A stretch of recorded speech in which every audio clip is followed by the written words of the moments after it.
ಬೆಳಗಾವಿ ಜಿಲ್ಲೆಯ ಅಥಣಿ ತಾಲೂಕಿನ ಖೋತನಟ್ಟಿ ಗ್ರಾಮದ ದಶರಥ ಶಿವಾಜಿ ಭೋಸ್ಲೆ ಅವರು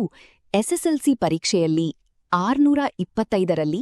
624 ಅಂಕಗಳನ್ನು ಪಡೆದು ರಾಜ್ಯಕ್ಕೆ ದ್ವಿತೀಯ ಸ್ಥಾನ ಗಳಿಸಿದ ಹಿನ್ನೆಲೆ ಶ್ರೀ ಸ್ವಾಮಿ ವಿವೇಕಾನಂದ ಶಿಕ್ಷಣ ಜ್ಞಾನ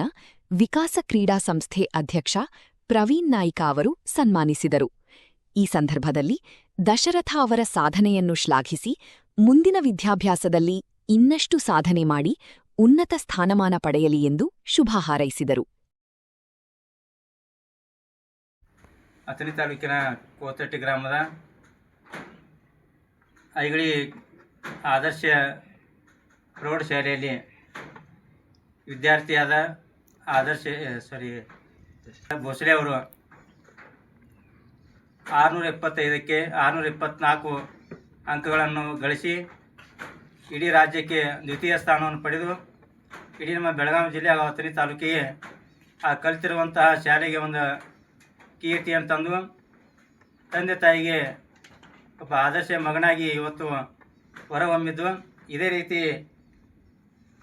ದಶರಥ್ ಭೋಸ್ಲೆ ಅವರು ತಮ್ಮ ಮುಂದಿನ ವಿದ್ಯಾಭ್ಯಾಸವನ್ನು ಹೆಚ್ಚಿನ ಶ್ರಮವಹಿಸಿ ಈ ರಾಜ್ಯಕ್ಕೆ ಮತ್ತೊಮ್ಮೆ ಕೀರ್ತಿ